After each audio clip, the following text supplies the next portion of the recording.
Welcome, dear wanderers of the past, to another tranquil journey with unknown sleepers.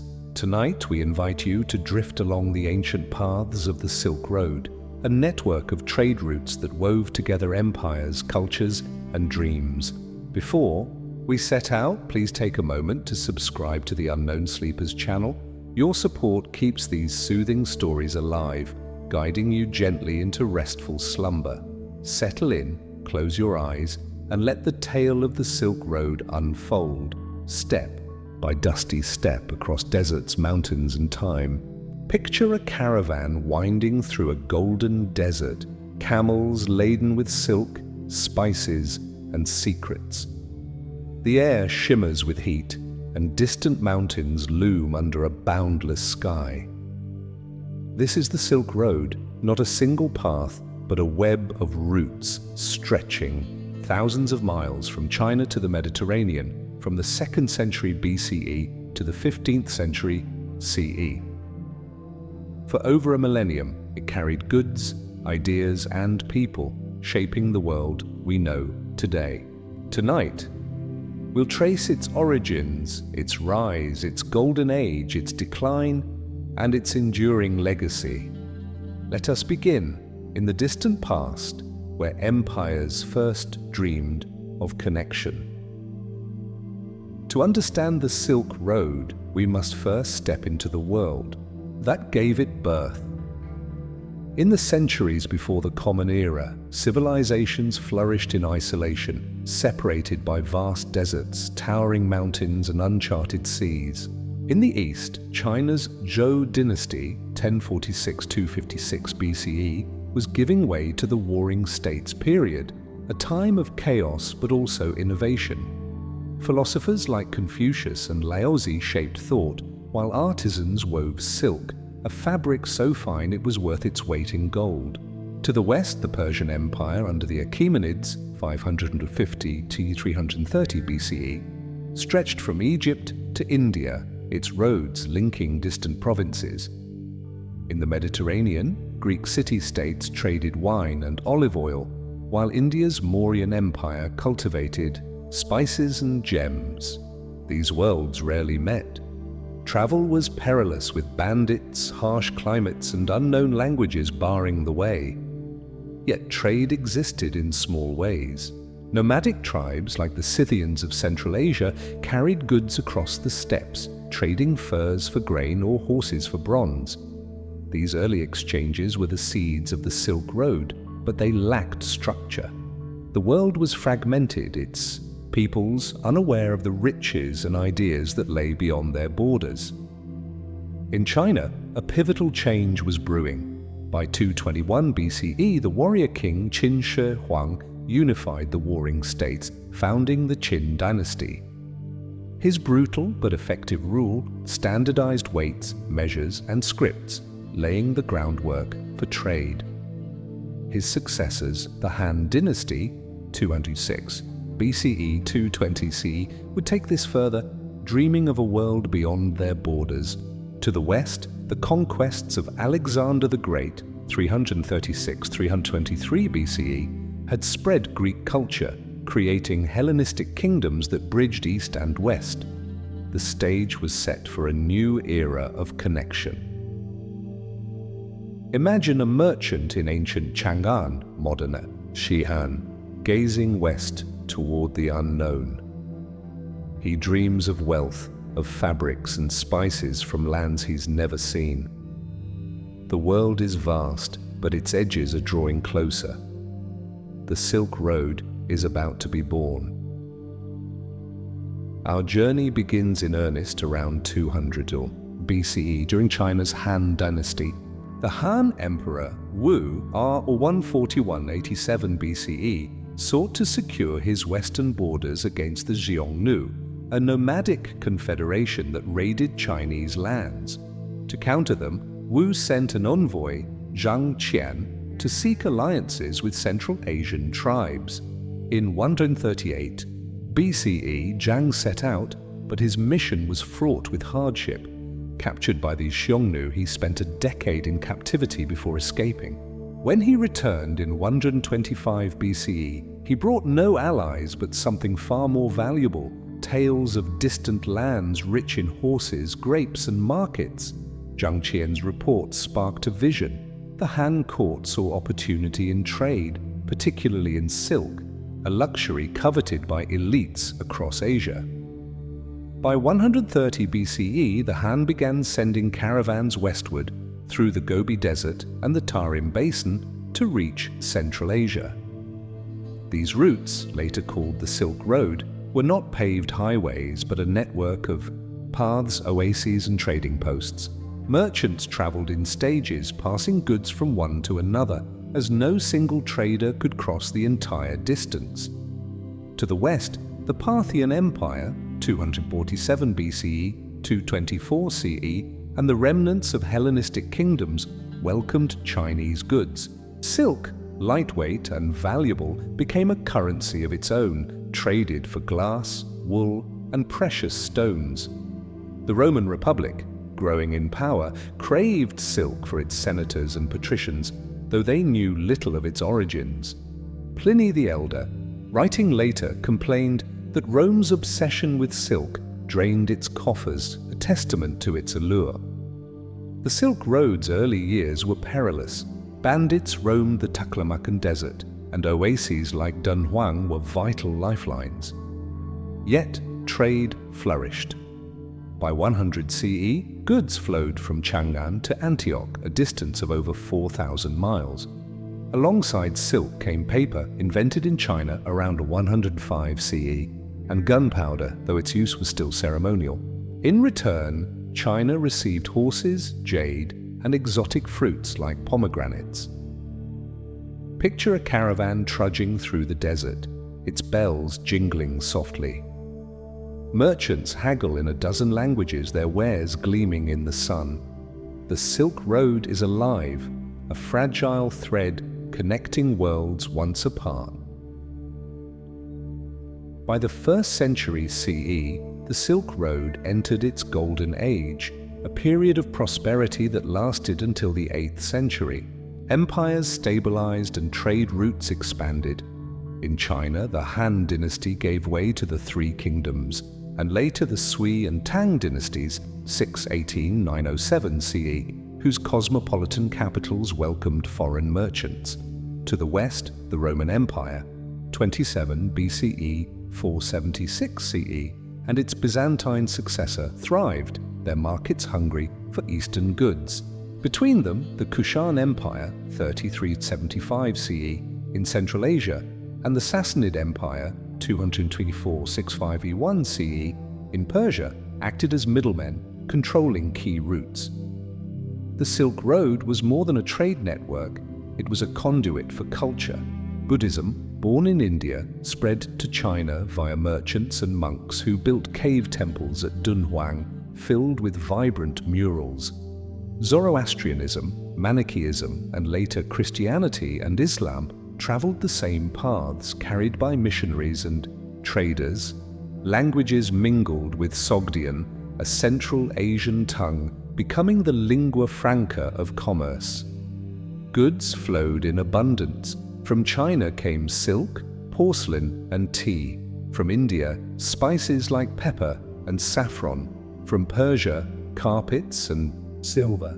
From Rome and Byzantium, glassware and gold coins. The Silk Road's diversity was staggering, with markets in Samarkand, Bukhara, and Kashgar buzzing with activity. Camels, the ships of the desert, carried loads across arid wastes, while maritime routes linking ports like Guangzhou and Alexandria supplemented overland trade. The Tang dynasty marked the Silk Road's zenith. Chang'an, the Tang capital, was the world's largest city, home to 1 million people including Turks, Uyghurs, and Arabs. Its markets offered goods from every corner of the known world, and its poets, like Li Bai, sang of distant lands. The Tang court welcomed diplomats like the Byzantine envoy, who arrived in 643 CE, fostering ties that enriched both ends of the Silk Road. Yet dangers persisted. The Taklamakan Desert, whose name means "enter and you won't come out," claimed Countless lives, bandits and political upheavals disrupted trade, and empires vied for control of key oases. Still, the Silk Road endured, its wealth and ideas binding east and west. Envision a bustling market in Samarkand, where silk unravels in shimmering bolts and spices scent the air. Monks chant, traders barter, and the world feels smaller, united by the promise of exchange. Section 4. Challenges and Transformations, 800 CE 1200 CE.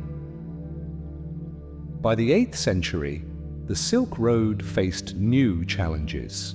The Tang dynasty weakened, rocked by the An-Lushan Rebellion, 755-763 CE, which disrupted China's western routes. In the Middle East, the Abbasid Caliphate, 750-1258 CE, rose, shifting trade to Baghdad, a new cultural hub. The spread of Islam following the Prophet Muhammad's death in 632 CE transformed Central Asia, with mosques replacing Zoroastrian temples along the routes. Despite these shifts, trade continued. The Abbasids fostered learning, preserving Greek texts and advancing mathematics, which reached Europe via the Silk Road. Paper, now mass-produced in China, spread to the Islamic world, revolutionizing record-keeping. Maritime trade grew, with Arab and Persian ships sailing to China's ports, reducing reliance on overland routes. The 10th century saw the rise of the Samanid Empire in Central Asia, which revitalized Silk Road cities like Bukhara. Meanwhile, the Song dynasty, 960-1279 CE in China, innovated, producing fine porcelain that became a global luxury. However, political fragmentation, Vikings in the north, nomadic invasions in the east, strained the routes. The Crusades, 1096-1291 CE, disrupted the Levant, though they also introduced Europeans to Eastern goods, fueling demand. By the 12th century, the Silk Road was evolving. New powers like the Seljuk Turks controlled key regions, and trade shifted toward maritime networks. Yet the routes remained vital, carrying not just goods, but a knowledge, from algebra to astronomy, that would shape the medieval world. Imagine a weary traveler pausing at an oasis, his camel drinking deeply. The world is changing, empires rising and falling, but the Silk Road persists, a quiet thread through the chaos. Section 5. The Mongol Era and the Silk Road's Peak, 1200 CE 1368 CE. The 13th century brought a seismic shift. The rise of the Mongol Empire.